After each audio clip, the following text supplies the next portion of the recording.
Hello, I'm going to demonstrate a new archery kit we put together. It's called the Phantom. It's a lovely lightweight recurve style bow, suitable for ages around about 13 years and up. There's no upper age limit, it's very flexible, great for adults as well. It's a really good bow for learning how to shoot on. It can be used in the garden as long as it's safe, of course. So what I'm going to do is demonstrate how to use the bow, show you the contents of the kit, and hopefully you'll find this is a suitable bow for you and your family. Let's have a look at the contents of the kit. First and most importantly, we've got the bow. It's a recurve bow. It's a solid one-piece bow, strong, reliable. One of the nice features is it's ambidextrous, which means you can shoot it left or right-handed, so it's ideal to share. So one bow could cover more than one archer should you have some left-handed archers in the family. Comes with a bowstring, which I'll show you how to fit later, and two knocking points which are attached to the string. Again, I'll demonstrate that in a minute. We've included 6 fiberglass arrows at 29 inches long. They're a very good budget arrow. They've got strong steel points, a strong shaft on it, and they're quite low cost, so if you need to buy spares it doesn't have to be an expensive task. We've included 6. You can never have enough, so if you do need more arrows you can buy these separately. We include a finger tab that you may use to help protect your fingers if they start to get sore while you're shooting the bow, and a bracer which fits against your arm to protect against string slap. One of the nice features of this kit is this new target that we've produced. We've included 4 pins and a target face.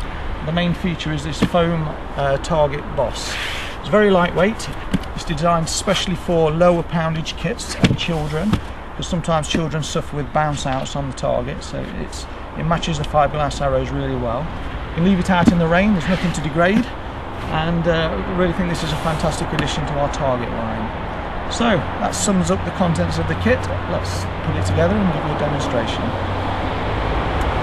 And demonstrate how to string the bow. And this is an important part of putting a bow together, obviously. It's got to be done correctly. Now, this is one of the few bows where we allow the stringing of the bow without a bowstringer, because it's quite lightweight, very flexible. I'm going to show you a quick and simple way to string the bow. It might take a bit of practice, but this is an effective way of doing it. Now, taking the bowstring, first of all, there is a top and a bottom to a bowstring. You can identify the top of the string by the larger loop that's on the end of the string. So this is going to be the top of the bow, and this is going to be the bottom of the bow. So, to begin with, we take the bottom loop, and we're going to attach it to the bottom hook of the bow. Now, a common mistake that's made when stringing a bow is the assumption that the string is attached in this direction. But what we have to do is bend the whole of the bow round and backwards to put the correct angle and deflection on the bow. Now, the bottom of the bow is identified by the arrow shelf, because as we hold the bow, just take this off for a moment, the arrow is going to sit on top of our hand. If you have the bow the wrong way around, obviously it's not going to balance very well on there. So the little shelf here identifies the upper half of the bow, and the smaller loop fits on the bottom.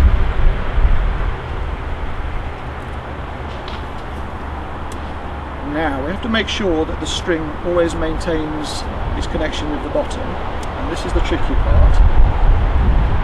You're going to step inside of the bow, like so, and the curve of the limb at the bottom is going to fit around your left shin, and the back of your right leg around the middle of the bow, like so. And then we're going to hold it towards the top of the bow here, and it's a good angle to be able to flex the bow. Making sure everything's secure and solid, you can then just lever the two together, hook it over the top. Now, it's very important before you draw the bow to make sure that the string is connected properly, so just take a minute to double check that the groove of the limb is resting nicely with the string.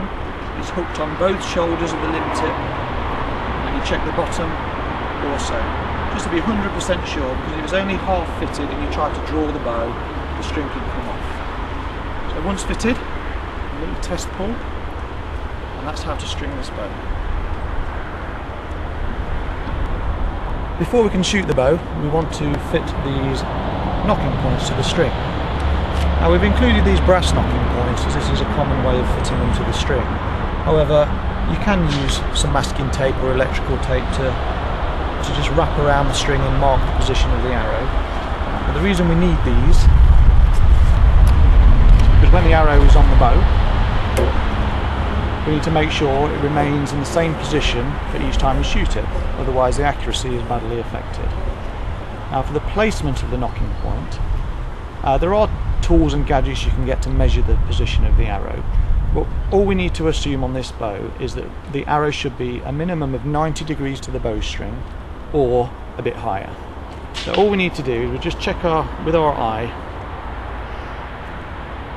to have the arrow probably 5 or 6 millimeters above square, and you might be able to see a slight upward slope on that arrow, and that's a good enough place for us to set the knocking point. It doesn't really matter if it's a bit higher, because the arrow is going to come high over the arrow shelf, but we just judge it to be slightly above square, like so.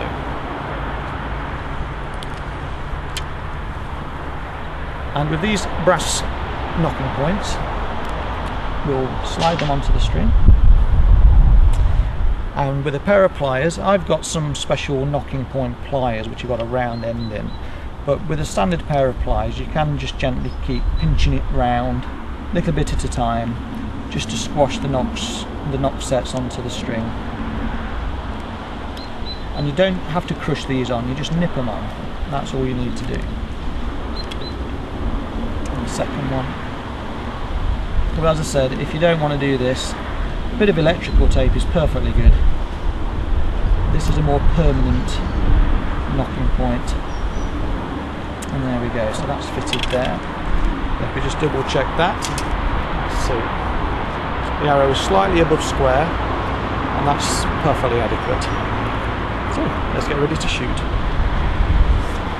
I'm going to show you the finger tab and the bracer now. The finger tab's there to protect your fingers, but really you may not find you want to use this. It's quite a lightweight bow. Unless you're shooting a lot of arrows, you may not even find any discomfort on your fingers. But I'll use it because we've included it and it's there for that reason.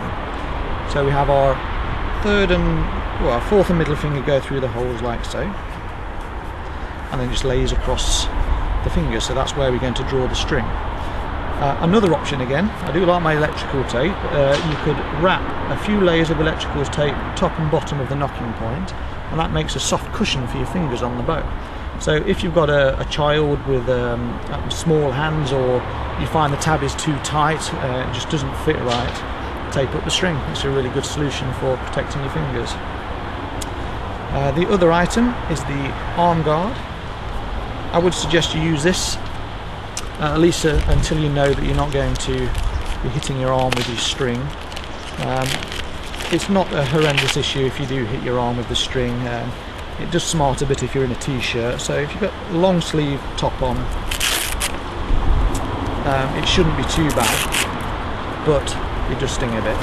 So we include this bracer, and what that does, just wraps around your arm.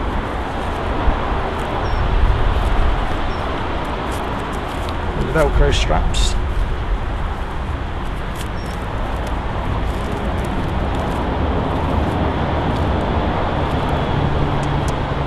And it's in position, so if we was to shoot the bow and the string comes and hits your arm, you've got a bit more protection there. Okay, let's have a play. Well, I'm ready to shoot. I've set the target up, it's about 6 meters away.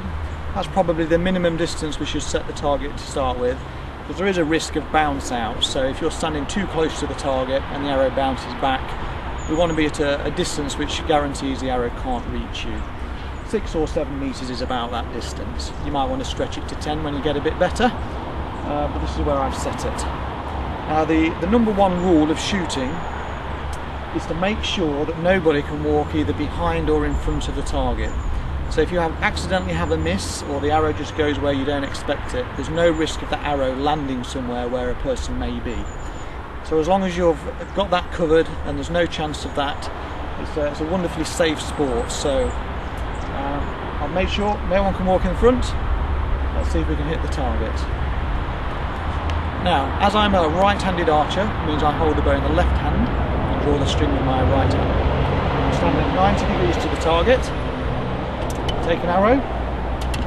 It's going to be knocked between those two brass knocking sets that we put on with a nice click.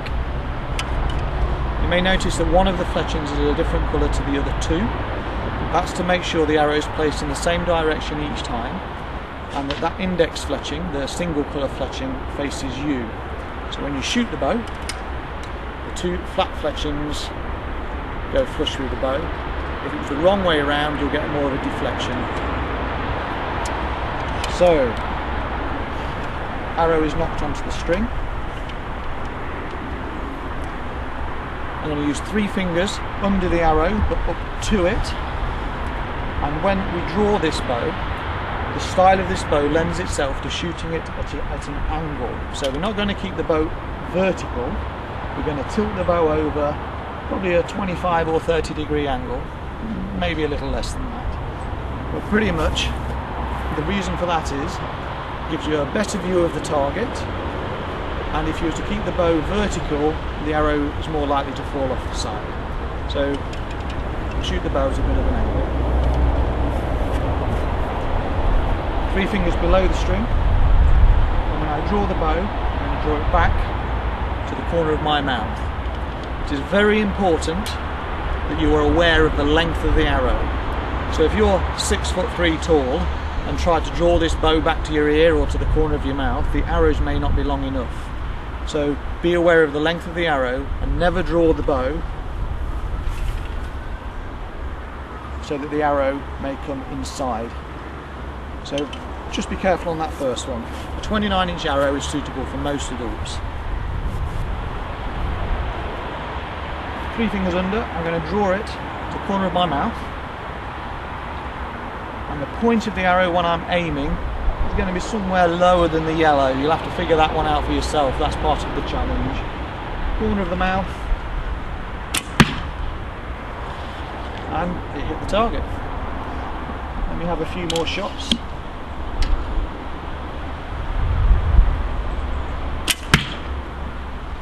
I've got 2 low shots there. Logic says I aim a bit higher.